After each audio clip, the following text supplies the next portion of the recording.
ខ្ញុំមើលទៅរស់មិនបានយូរទៀតទេ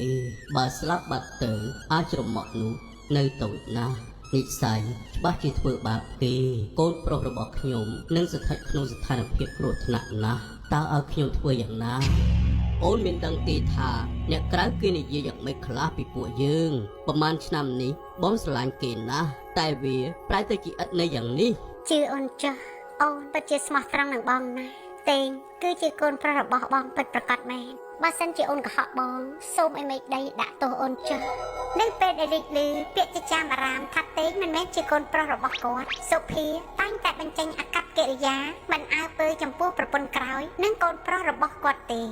ពេលនេះគាត់គួរតែយល់ហើយថាមនុស្សចាស់អាយុ70ឆ្នាំឯណានឹងមានកូនយ៉ាងម៉េចកើតមិនក៏គាត់ចង់បានកូនប្រុសអីយ៉ាងនេះពុកឃើញទេខ្ញុំធ្លាប់ប្រាប់ពុកហើយថាខ្ញុំបានឃើញប្រពន្ធពុកទំនាក់ទំនងជាមួយនឹងប្រុសផ្សេងហើយតេងក៏មិនមែនជាកូនពុកដែរតែនៅតែមិនជឿខ្ញុំទ្រព្យសម្បត្តិទាំងនោះនឹងក្លាយជារបស់ខ្ញុំក្រោយពេលបានគ្រប់យ៉ាងអស់ហើយខ្ញុំនឹងមិនដេញម្ដាយកូនទាំងពីរនោះចេញពីផ្ទះជាច្រើនឆ្នាំកន្លងផុតទៅដោយសារតែរឿងនេះរហូតដល់ថ្ងៃមរណភាពរបស់លោកសុភាគេក៏មិនបានឃើញមានបណ្ដាំមរតកអ្វីតាក់ទងនឹងទ្រព្យសម្បត្តិរបស់គាត់ឡើយព្រៃសម្លាញ់ចិត្តអូនពីពេលនេះទៅអ្នកទាំងពីរគ្មានសិទ្ធិនៅទីនេះទៀតទេវាជាផ្ទះរបស់ខ្ញុំនិងប្រពន្ធខ្ញុំចេញឲ្យឆាប់ទៅកូនប្រសាអើយសូមមេត្តាដល់ពួកយើងផងចាស់ខ្ញុំចាស់ហើយប្អូនប្រុសឯងក៏នៅក្មេងទៀតអនុញ្ញាតឲ្យយើងបានរស់នៅទីនេះផងហើយយើងក៏នៅធ្វើពិធីបុណ្យសពឲ្យពុកក្មេងកូនមិនទាន់រួចរាល់ស្រួលបួលដែរមីងមិនបាច់ភ័យទេខ្ញុំជាកូនប្រសាគាត់ខ្ញុំចេះចាត់ចែងហើយម្យ៉ាងវិញទៀតមុនពេលគាត់ស្លាប់គាត់មិនដែលនិយាយពីការបែងចែកទ្រព្យសម្បត្តិដល់មីងដែរគាត់ប្រហែលជាដឹងហើយថាក្មេងនោះមិនមែនជាកូនប្រុសរបស់គាត់ទេអញ្ចឹងចេញពីផ្ទះនេះប្រញាប់ទៅបងមិនគួររុញម៉ែខ្ញុំទេហេហើយវាស្អីឯងយើងចង់ធ្វើអញ្ចឹងឯងចង់យ៉ាងម៉េចចង់ត្រូវដែរមែនទេបងឯងកុំធ្វើបាបកូនប្រុសខ្ញុំអីបើមិនចង់ត្រូវទេចេញឲ្យលៀនបន្តិចទៅហើយកុំមកវិញឲ្យសោះអេឈប់សិនមានលុយរបស់អីទៅឬអត់ទេគ្មានទេទីសុទ្ធតែជាសម្លៀកបំពាក់របស់យើងតែប៉ុណ្ណោះខ្ញុំមិនបានលួចមួយកាក់មួយសេនឡើយខ្ញុំមិនជឿទេឲ្យខ្ញុំពិនិត្យសិនត្រូវតែយកមាសប្រាក់មកឲ្យខ្ញុំវិញ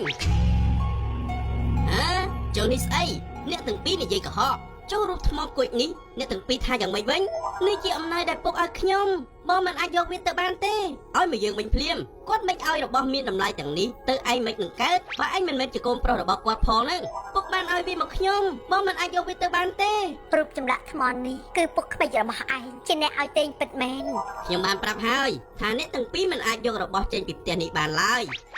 ម៉ែកូនចៅនេះមិនអីទេខ្ញុំនឹងប្តឹងទៅសាលាឃុំរងចាំដេកក្នុងគុកឲ្យហើយទៅ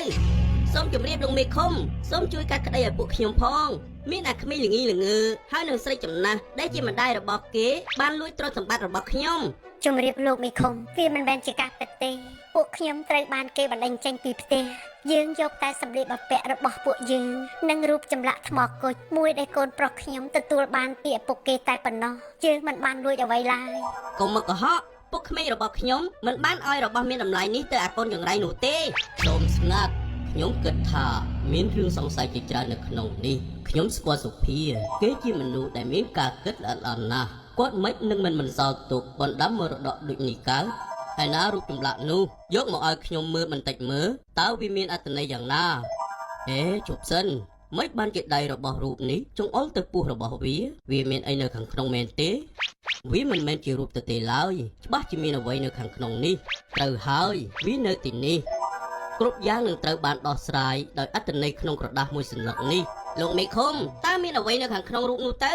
លោកដែលជាកូនប្រសាឆ្លើយប្រាប់ខ្ញុំមកតើពុកក្មេករបស់លោកបានបន្សល់ទុកបណ្ដាំមរតកអ្វីទេមុនពេលដែលគាត់ស្លាប់បាទលោកមេឃុំគឺមិនមានទេលោកមិនដឹងទេ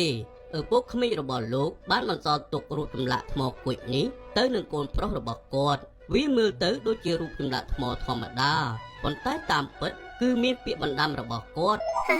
ថាម៉េចបណ្ដាំមិនបានជាលោកមេឃុំអាចសន្និដ្ឋានបានថាវាជាអក្សរដែលសរសេរដោយពុកក្មេកខ្ញុំពួកគេអាចប្រឌិតវាឡើងក៏ថាបានលោកទៅផ្ទះវិញហើយយកកំណត់ហេតុតខ្លួនរបស់លោកសុភាមកខ្ញុំប្រៀបធៀបការសរសេរដោយដៃនៅក្នុងលិខិតទាំងពីរនេះថាពិតជាការសរសេរដោយដៃរបស់លោកសុភាមែនឬមិនមែនមិនគួរឲ្យជឿសោះថារូបចម្លាក់នេះមានផ្ទុកនៅលិខិតបណ្ដាំរបស់ពុក គាត់ពិតជាបានបន្សល់បណ្ដាំមរតកមែនឬមិនអីទេវាអាចជាបណ្ដាំក្នុងការចែករំលែកទ្រព្យសម្បត្តិគាត់សម្រាប់ពួកយើងទាំងសងខាងវាមិនដូចអ្វីដែលលោកគិតទេពាក្យនៅក្នុងសម្បត្តិនេះបានសរសេរថា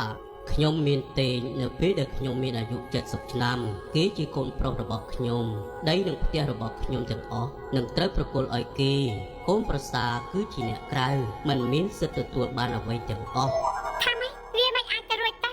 និស័យលោកហ៊ានលៀបយកទ្រព្យសម្បត្តិទាំងអស់ដែលជាកម្មសិទ្ធិរបស់តេងនិងម្ដាយរបស់គេលោកមិនមានធម៌មេត្តាអីបន្តិចសោះចំពោះសមាជិកគ្រួសារលោកខ្ញុំបញ្ជាឲ្យលោកប្រគល់ទ្រព្យសម្បត្តិទាំងអស់ឲ្យតេងនិងម្ដាយរបស់គេរួមទាំងដីផ្ទះនិងភោគផលទាំងឡាយដែលមាន ចាប់តាំងពីថ្ងៃនោះមកទេនឹងម្ដាយទទួលទ្រព្យសម្បត្តិទាំងអស់ដែលលោកសុភាបានទុកឲ្យពួកគេទោះបីពួកគេខ្លាចជាអ្នកមានក៏ដោយក៏ពួកគេមិនក្រអឺតក្រទមដែរពួកគេតែងតែចែករំលែកប្រាក់កាសមួយចំនួនរបស់គាត់ដើម្បីផ្គត់ផ្គង់ដល់ជនក្រីក្រ